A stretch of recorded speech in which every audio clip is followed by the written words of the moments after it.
Since last episode, we have lost 3,400, 432, 1,534. A worse average than Chris Davis, which says a lot. We're 0 for 3. Combine that with the $4,700 thromping we took last week, and we are on our biggest downswing ever. So, I want to take a quick minute to talk about my mindset over the past few sessions. I've realized that I'm over-calling, and for whatever reason, I'm afraid of getting shown a bluff, or I'm afraid of misreading. So I end up making the call, and what do you know? Oftentimes, the exact holding that I put them on is what I get shown. So it's really frustrating. I had a little meditative session today where I just kind of had to tell myself, trust your intuition and play the game that you... Sorry, this fruit fly clearly had something more important to say than what I was saying, so let's just go play cards, I guess. Forget all that shit. I have no idea what I'm talking about, clearly. I show up to a sketchy-ass building that looks like it's ran by drug dealers, but nope. Turns out it's just a charitable gambling facility known as Chasers. The reason it's called a charitable gambling facility is because 30% of the profits have to be donated to a charity of their choice. That's the only way that New Hampshire legislation's like, you know what, yeah, we'll allow you to do this whole thing. Luckily for them, they have a donation station known as Eyring who shows up at least a few times a week. Really no worries in that department. In all sincerity, I just want to trust my intuition and go with the play that I believe is right. The most tilting thing in the world is when I feel like I'm beat, but I still level myself into calling, and then I get shown the winner. It's so tilting to go against myself. That is the only goal going into the session. Let's see how it goes. Starting the vlog off in the old 1-2 streets. I'm on the 2-5 waitlist, but God knows I won't sniff it for at least 3 hours because it's 40 people deep, and no one is getting felted, so we're going to stay here indefinitely. First hand, we look down at pocket 8s in the cutoff. Straddle is on, so we're playing 1-2-5. Nice. I raise it up to $20. The button calls. Then the straddler raises to $65 with 30 left behind. Facing a 3-bet, pocket 8s is a call, but I'd rather just jam, get the button out of the way, and go heads up against the straddler. So, f*** it, we ball. I jam pocket 8s for $300. And the button is an absolute agony. He tanks for, I think, 3 calendar years before making a decision, and then eventually folds. Straddler says... Took a bad time to make a move, huh? He makes the call, and we go off to a runout. The flop comes 9-9-8. Now all we need is a lake, because we have a boat. Turn and river, who really cares? We take down the first pot of the night in glorious fashion. Shortly after that pocket 8's hand, we have ace-jack of clubs under the gun. I raised it up to $12, and the same player from last hand 3-bets to 35. Getting the vibe that he's like, this kid is not going to take all of my money today. I am going after him. And I was like, all right, let's go off to a flop then. So I make the call. We go out of position in a 3-bet pot to queen-jack 7 with 2 hearts. I check, playing in flow, and this time he checks it back. The turn is an interesting one. It's the 10 of hearts. I check once again. This time the button throws out $30. This doesn't really make sense to me, because if he had a queen, kings, aces, or a flush draw, I'd expect a bet on the flop. So what is he really representing on this turn? Ace, king, or pocket 10s, sure, but unlike the average consumer, I do not buy it. And we head off to a river, which makes this whole situation worse. It is the 2 of hearts. I check, button snap checks it back. I flip over ace-jack, and we are somehow good. Glad to take this one down. Next, we look down at ace-4 of clubs, under the gun, +1. I raise to $10, hijack, button, and big blind make the call. Flop comes jack 3-2 with 2 hearts and a club. Action checks all the way to the big blind, who bets $20. I have a gut shot, and also, I'm a man, so anytime I see the opportunity for the back door, I am going to try. I make the call, and we go heads up to a turn, which peels off the jack of clubs. Great card for me because it makes it much less likely the button has a jack and makes it much more likely that he's on a draw. I check, and this time the button bets $30. If he had twos or threes or even a jack, I would expect a bigger sizing. I put on my detective gear and sniffed out that he's on a flush draw. So I actually think ace high is good here. I make the call, planning to call off any brick rivers. But that is not necessary, because the river peels off the 4 of diamonds. We river a pair, and the flush draw bricks out. So I check. Button bets $50, and I snap like a damn turtle.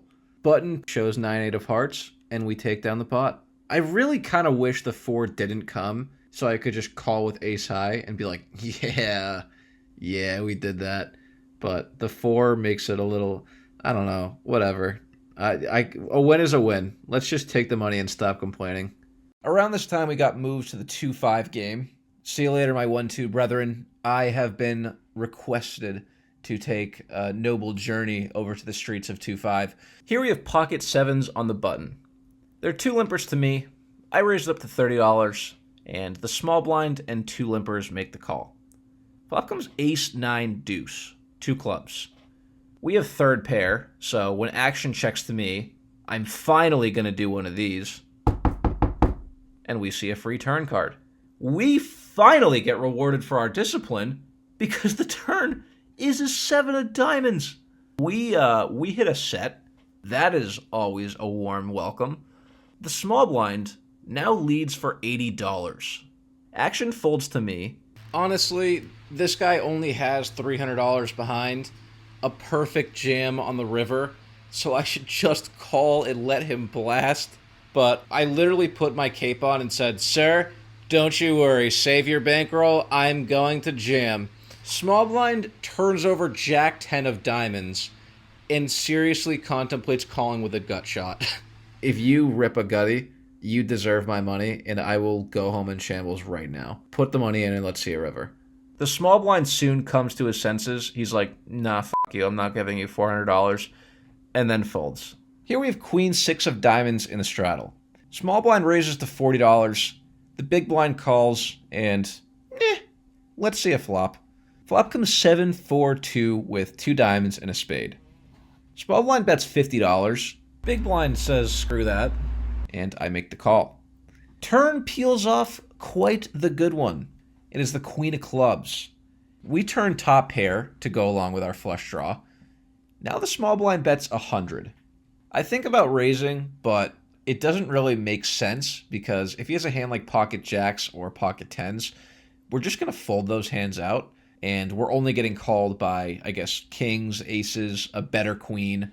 Also, if we just call, river bricks out, and he checks to us, we can bet as if we missed the flush draw and get called by jacks, 10s, 9s, a lot of weaker holdings, and we're still going to win with a queen. I stick in the call, and we go off to a river, which comes the 6 of spades. Bingo! Runner, runner, 2 pair. It's an easy life when the poker gods deliver you 2 pair. Let's see if we can avoid blundering this. Even better, the small blind does not slow down. He bets $200. I think a raise here obviously makes sense, targeting aces, kings, or ace-queen. It helps so much more that we're holding 2 diamonds as well, because if we're going to raise, it could look like we just have a flush draw and we're trying to steal the pot, which, to be fair, we do have a flush draw, but hey, buddy, we also backdoor 2 pair. I raise it up to $600, and the small blind goes into the tank. After around a minute, he makes the call. We show, and we are good. He later told me that he had ace-queen, so quite the fortunate run out for us. Glad we take this one down.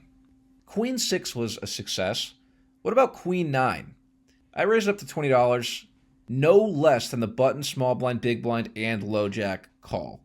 Flop rips off 10 deuce deuce. We really just banged this one out. Even though we missed, the cool thing about this flop is everyone else probably did too. We are 5 ways though, so trying to steal this seems really ambitious. Ever heard of a check fold? Yeah, me neither. We bet $60 and only the button makes the call. I think we're obviously going to get called by any 10 or any lower pair, which means if any overcard rips off on the turn or river, we can apply a lot of pressure. The poker gods abide by our request, as the turn comes the ace of clubs.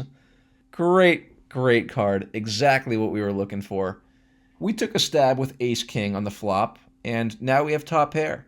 Corey, no we don't, we have queen high. Shut up, nerd. We have ace king. That's the story we are telling. I bet $150. This time, the button flashes me the 10 of diamonds and then folds face up. Nice fucking turn, bro. You got that. That's my friend Ali. I always call him a nit, so I just had to show him that, hey man, I don't always have the nuts against you. Please call me so that next time when I do have aces, you just ship your whole stack, and I'm like, yeah, I call, and you double me up. We really just love Queen 9 suited, apparently. Thankfully for us, we are offsuit, because, you know, we love to make it difficult for ourselves. There's a limper to me. I raise it up to $25. What the hell am I doing? God only knows. The small blind and hijack call. Flop comes 9-7-4. Interestingly enough, the hijack leads for $40. Kinda sus, but I make the call, and the small blind comes along as well. Going off to a turn which is the 2 of spades, introducing a backdoor flush draw, and now the small blind leads for $60. Then the hijack folds, and action's onto me. What is going on this hand? Someone led the flop, I called, the other player called, then the other player led the I don't know, this is a brain boggle. Since the small blind called the flop and then led the turn, I feel like he has a marginal holding, like maybe a pair that just picked up a flush draw, or maybe like an open-ended straight draw and now a flush draw. I don't know, it just feels like a blocker bet that wants to set his own price and see a river. With that in mind, I raise it up to $200. The small blind was like, how much is it? 200? Can you take away my bet and just let me know what I have to call? Like, how much more is it? This whole process makes it quite evident that he is indeed on a draw and he's just calculating the odds. After the gears in the old cranium figure out the odds, the small blind ends up making the call. Going off to a river, which comes the 9 of spades. We river trips, but the backdoor flush gets there. The small blind checks it over to us, and in the moment, I got a bad feeling, and I just felt like I should check it back. Here's where I second-guess myself. Do it all the time. I was like, Corey, but we just river trips. We gotta bet it. What if he has like 10-9 or like 9-8? What if? Put him, God. I bet $250. Long story short, I bet $250, and small blind snap calls with Jack 7 of spades. I really, really wanted to check this river back. My original read on the situation was that he was on a draw, and if he missed, he's not going to call a bet, and if he got there, he's beating us. So my original read was correct, but the bet on the river really doesn't make sense based on the read that I had on the turn. Wish we checked it back. Lost money that I didn't need to. Next, we have 6-5 of diamonds in the low jack. Under the gun 1 limps. I raise it up to $40, and only the limper calls. Flop comes ace king 6. I see bet $35. He makes the call. Turn rips off an absolute brick. Who cares about that card? Opponent checks it over to me once again. This board is just so good for my range. Ace and a king out there, especially since he limp called. Yeah, he could have a hand like king jack, but wouldn't he just raise that pre-flop? Against a turn bet, all of his hands that called to see if they would just rip a gutty on the turn, when they don't improve, their cards are going straight into the muck. So I size up to $105. This time, he lets his cards go. Here we have 8-4 of clubs in the big blind. Cutoff raises to $20. My brethren in the small blind calls, and I cannot let family go to war alone. I stick in the additional money as well, and we go off to a flop, which comes 10-7-5. Small blind leads for $20. Why are you leading here? Ah, yes, the board favors your range? My apologies, young squire. It makes sense. Good lead, but it's not getting through me as I have a gut shot, so I call. And the cutoff comes along as well. Turn peels off the 9 of clubs. This is a really interesting card. We pick up an open-ended straight draw and a backdoor flush draw. Small blind continues for $55. Honestly, I think the best play here is to raise it up, representing a hand like 8-6 or Jack-8. The 8 of clubs is a really relevant blocker. Plus, if I call 2 streets, my range looks really weak and the cutoff can raise it up. And that's exactly what ends up happening. I call, and the cutoff raises to 225. Small blind folds. I have so many outs that I just want to see a river. So once again, I make the call, and the river does not improve us in any capacity. It's the ace of hearts. I check, cutoff bets $500, and we have a pretty tough fold here with 8 high, but even I think I can find it here. So eventually, after tanking for a few minutes, I decided to let it go. Here we have 7-4 of hearts under the gun. Why are we opening this under the gun, you ask? Your guess is as good as mine, but here we are. I raise it up to $20. 3 people make the call. Flop comes 10-9-4, 2 hearts and a spade. I see bet $40. Low jack calls. Turn is another 10. I bet 100, and he folds. What are we doing with 7-4? I have no idea, but apparently winning money, so let's keep doing that. Here we do some more moronic things with 10-9 offsuit. I raised to $50 over a few limpers. One of them calls. Flop comes king 8-4. Really just hammer this one too. Ice continuation bet. He folds. Perfect. Take down some more money. Then we have pocket nines. This hand occurred like 2 hours ago at the previous table, so let's just do like a flashback. Flashback! Sorry, I have no idea what that was. Sincere apologies. Let's just move past that like it never happened. I raised to $20. The button and big blind make the call. Flop comes ace, queen, jack, 2 clubs. I bet $20. Then the button jams for 142. Big blind calls, and I just fold. The reason why I include a hand like this is because on this flop, I feel like I can just check fold. What am I trying to accomplish here? Any ace is calling, any flush draw is calling. I'm setting myself up to like double and triple barrel on a hand where I'm probably not going to improve. It's just nonsense. It's way easier as a check fold.